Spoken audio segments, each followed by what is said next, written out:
ബഹുമാനപ്പെട്ട മുഖ്യമന്ത്രിയെ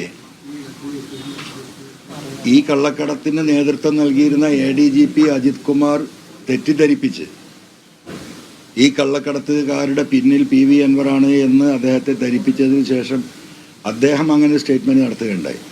ഞാൻ വിശദീകരിക്കുന്നില്ല. അപ്പോൾ ഞാൻ നിന്നിരുന്ന പ്രസ്ഥാനത്തിൽ എന്നെ കള്ളനാക്കുന്ന ഒരു ഘട്ടം വരുമ്പോഴാണ് നിജസ്ഥിതി കേരളത്തിലെ ജനങ്ങളോട് പറയേണ്ട ബാധ്യത എനിക്ക് വന്നത്. അങ്ങനെയുള്ള കുറച്ച് കാര്യങ്ങളുണ്ട്. അങ്ങനെയാണ് ഞാൻ ആ ഒരു ഘട്ടത്തിൽ മാറി വരുന്നത്. മാറി വന്നതിന് ശേഷം കേരളത്തിലൊരു വലിയ വനനിയമ ഭേദഗതി ബില്ല് വന്നു. ഏറ്റവും കൂടുതൽ രൂക്ഷമായ പ്രശ്നങ്ങൾ, വന്യമൃഗ പ്രശ്നം കേരളത്തിൽ ഉള്ളൊരു പ്രദേശം കൂടിയാണ് നിലമ്പൂർ. ആ ബില്ല് എന്ന് പറയുന്നത് വനനിയമ ഭേദഗതി ബില്ലായിരുന്നു. ആ ഭേദഗതി ബില്ല് എന്ന് പറയുന്നത് ഇന്ന് ഫോറസ്റ്റ് ഉദ്യോഗസ്ഥന്മാർക്ക് ഒരാളെ അറസ്റ്റ് ചെയ്ത് പോലീസ് സ്റ്റേഷനിൽ ഹാജരാക്കാതെ നേരിട്ട് ഹാജരാക്കാൻ ഉള്ള അധികാരമില്ല. ആയുധങ്ങൾ ഉപയോഗിക്കാനുള്ള അധികാരമില്ല. ഒരു പോലീസ് ഫോഴ്സിൻ്റെ എല്ലാ ശേഷിയും സംസ്ഥാന ഫോറസ്റ്റ് ഉദ്യോഗസ്ഥർക്ക് നൽകിക്കൊണ്ടുള്ള അമെൻമെൻ്റ് ആയിരുന്നു ഇതിലൊരു പ്രധാന ഭാഗം.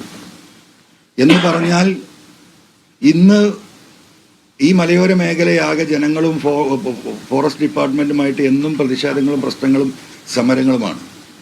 ഒരു മനുഷ്യനെ ആന ചവിട്ടി കൊന്നാൽ അതിന് പ്രതിഷേധിക്കുന്ന മനുഷ്യരെ വീട്ടിൽ പോയി അറസ്റ്റ് ചെയ്ത് മജിസ്ട്രേറ്റിൻ്റെ മുമ്പിൽ ഹാജരാക്കാതെ DFOയുടെ മുന്നിൽ ഹാജരാക്കി അദ്ദേഹത്തിൻ്റെ സ്റ്റേറ്റ്മെൻറ്റ് റെക്കോർഡ് ചെയ്ത് നേരിട്ട് റിമാൻഡ് ചെയ്യാനുള്ള എന്താ പറയുക കാർഡൻ നിയമമായിരുന്നത്.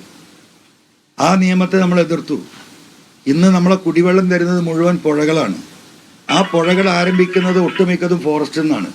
അപ്പോൾ ഫോറസ്റ്റിൽ നിന്ന് ആരംഭിക്കുന്ന പുഴയായതുകൊണ്ട് ആ പുഴ അറബിക്കടലിൽ എത്തുന്നത് വരെയുള്ള ആ വെള്ളത്തിൻ്റെ അവകാശം ഫോറസ്റ്റ് ഡിപ്പാർട്ട്മെൻറ്റിന് കൈമാറുന്നതായിരുന്നു അതിലെ മറ്റൊരു വലിയ വിഷയം. അത് കൈമാറപ്പെട്ടാൽ നമുക്ക് ഇന്നിപ്പോൾ ഒരാൾക്കും ഒരു തുള്ളി കുടിവെള്ളം എടുക്കാൻ പോലും പുഴയിൽ നിന്ന് സാധിക്കില്ല. ഇവിടുത്തെ ഗ്രാമപഞ്ചായത്തുകളും മുനിസിപ്പാലിറ്റിയും പല സ്ഥലങ്ങളിലും കോർപ്പറേഷൻ ഉൾപ്പെടെ ഉപയോഗിക്കുന്ന വെള്ളം എന്ന് പറഞ്ഞാൽ പുഴകളിലെ വെള്ളമാണ്. അതിൻ്റെ മുകളിൽ റെസ്ട്രിക്ഷൻസ് വരും. അതിൽ നിന്ന് ഫോറസ്റ്റിൻ്റെ NOC വേണ്ടി വരും. എന്ന് പറഞ്ഞാൽ കുടിവെള്ളത്തിന് പോലും റേഷൻ കടയെ സമീപിക്കേണ്ട അവസ്ഥയിലേക്ക് കേരളം എത്തുന്ന അത്രയും ജനവിരുദ്ധമായിട്ടുണ്ടായിരുന്ന ഒരു ബില്ലായിരുന്നു. അതിന് നമ്മൾ ശക്തമായി എതിർത്തു.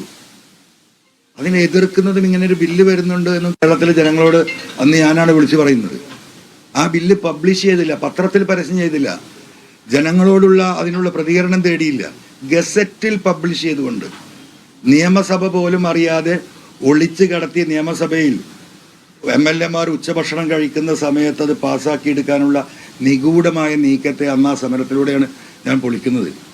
ആ സമരത്തിൻ്റെ ഭാഗമായിട്ട് നിലമ്പൂരിൽ എത്തുമ്പോഴാണ് DFO ഓഫീസുമായി ബന്ധപ്പെട്ട മണി എന്ന് പറയുന്ന സഹോദരന്, ആദിവാസി സുഹൃത്ത്, അന്നേ ദിവസമാണ് നിലമ്പൂരിൽ ചവിട്ടിക്കൊല്ലുന്നത്.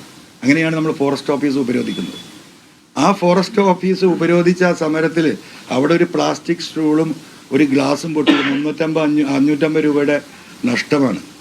അതിൻ്റെ പേരിൽ വലിയ അക്രമിയായി എന്നെ സ്വീകരിച്ച് രാത്രി 12 മണിക്ക് പോലീസ് ഈ വീട്ടിൽ നിന്നും എന്നെ അറസ്റ്റ് കൊണ്ട് ഈ ജയിലിലടച്ചത് നിങ്ങൾ കണ്ടതാണ്. നിങ്ങൾ കണ്ട വിഷയമാണ്. ജുഡീഷ്യറിയുടെ സത്യസന്ധതകൊണ്ടും അവർ ഈ കാര്യങ്ങൾ വിലയിരുത്തിയത് കൊണ്ടുമാണ് എനിക്കന്ന് ജാമ്യം കിട്ടിയത്. അല്ലെങ്കിൽ മാസങ്ങൾ എന്നെ ജയിലിലിടാനുള്ള പ്ലാനായിരുന്നു. ഈ വിഷയങ്ങളൊക്കെ ഞാൻ ഒറ്റയ്ക്ക് നേരിടുകയാണ്, നിങ്ങൾ മനസ്സിലാക്കണം. അത് കഴിഞ്ഞു വന്നു.